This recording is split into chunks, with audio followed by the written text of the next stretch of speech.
All right, in the last 24 hours, Bitcoin has surpassed $1 trillion in market cap for the first time in history. If you hold Ethereum, the core developers have made a major announcement. I want to keep you informed. And whether you're wondering about altcoins in general, the space, or specifically for this video, the potential of Cardano in 2021. Like always, check the timestamps down below in the description. And welcome back, everybody, to Altcoin Daily, where you subscribe because you're interested in making money in cryptocurrency. My name's Austin. Let's jump in. Starting with Cardano, this may be your last chance, as we're seeing headlines like this. Simmons says he has added over $300,000 of Cardano to his bags. Now, I'm not saying by any means that we should take our financial advice from the bassist of Kiss, but let's talk about why. Why he keeps accumulating. I just bought $300,000 of Cardano. I'm not a financial analyst. I'm not telling you to buy or not to buy, simply letting you know what I'm doing and what I believe in. Why? Because I believe it's going up, and it's always up to you to research and decide. Okay, interesting, but why does he think it's going up? Luckily, I know most of you follow us on Twitter. There is a link down below in the description for those who don't, but we screen grabbed his reasoning. Why did I buy ADA? Well, for one thing, it's affordable to almost everyone. It's pennies compared to my other holdings like Bitcoin, which is over 50,000 a single coin. I believe everyone should be able to afford cryptocurrency, and here's one I believe in. Now, I could go on. He's tweeted a whole lot more, but let me just clear up one major misconception, especially if you're a new investor in the cryptocurrency space. If you're evaluating/comparing different cryptocurrencies based on each price, then you don't understand unit bias. Just for argument's sake, let's pretend Bitcoin is like the US dollar and Cardano, just for this analogy, or maybe XRP is a better one. Let's pretend XRP is the Venezuelan Bolivar. Bitcoin is priced in million-dollar bills, essentially, while some of these altcoins, which came after, are priced in pennies. So sometimes what you're saying is, hey, I can't afford this $1 million US bill. I guess I'll just buy a bunch of these Venezuelan pennies. Same thing, right?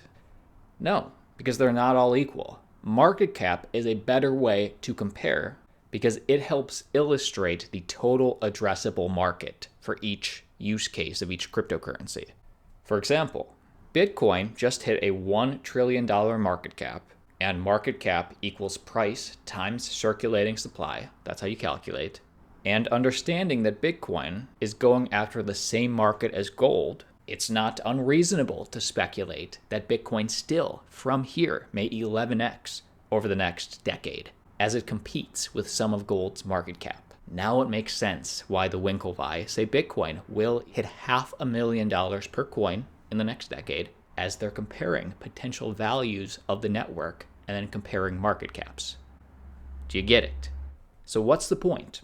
How does this affect you? What's the point for you if you're an investor in Cardano? Because me personally, I do like Cardano, and I'm not a financial advisor, but I do think that ADA, the coin, has a lot of room to grow. And Cardano is a dApp platform, and it's faster than Ethereum, cheaper fees than Ethereum, and its on-chain governance is different/aiming to be better than Ethereum.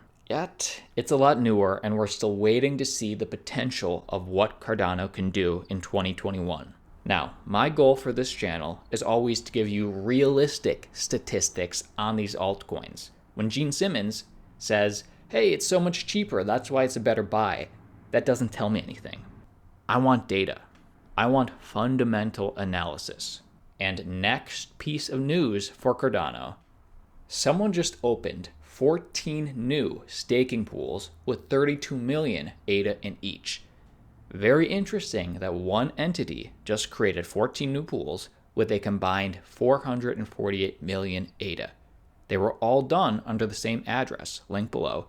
Either way, somebody just spent over $403 million to secure a massive position in Cardano.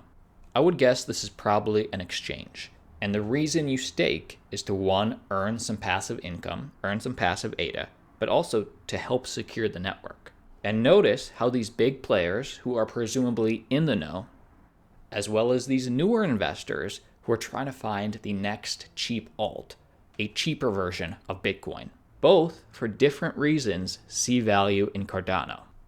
I do not say this lightly, but I think Cardano is going to do very, very well this year, and this may be the last chance to get in this cheap.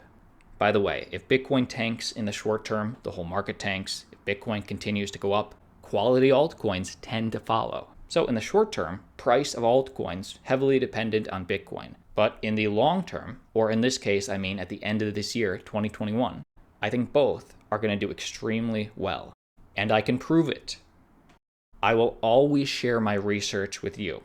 Now you know almost 72% of all ADA is now staked on Cardano. That's a lot of the supply locked up supporting the network. That's great. We're also seeing the number of delegated wallets get more diverse, get more distributed.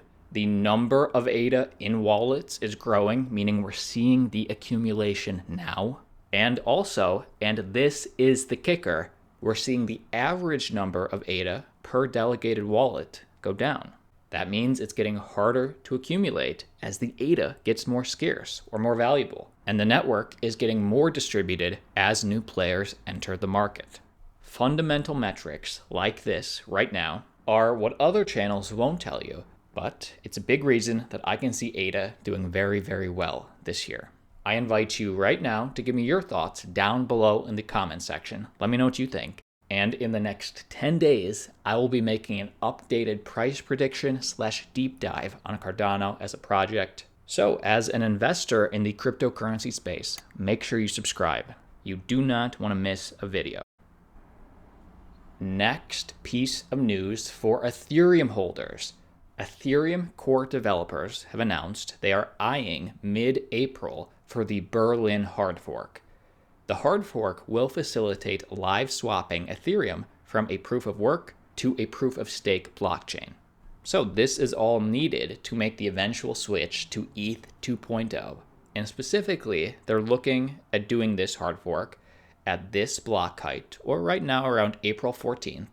And the Hardfork includes various optimizations for contracts, including gas efficiencies, which I like, which is needed, updates to how code is read by the Ethereum Virtual Machine, EVM, and other changes to protect against denial of service, DDoS attacks. So if you're just an average hodler, as this gets closer to the event, I'll keep you updated on the specifics. But just know this has been a long time coming, and it was actually supposed to be last year. The Berlin Hardfork was originally scheduled for June or July of 2020, but was pushed back mainly due to centralization concerns around the Geth client that most Ethereum nodes run on. So this could be pushed back again, but as we get closer to mid-April, I'll let you know. The final major piece of news that you should know, stablecoin Ray has launched, which is a pure decentralized alternative to DeFi. So right now we have Tether and USDC. Those are centralized stablecoins. We do have Maker's DAI, which is a decentralized option. Now we have something new.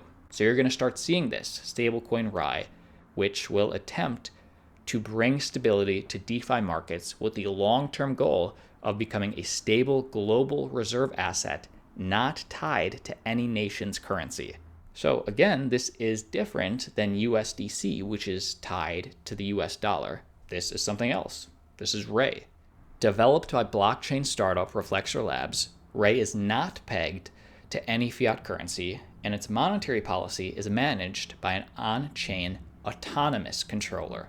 It's a fork of Maker's DAI.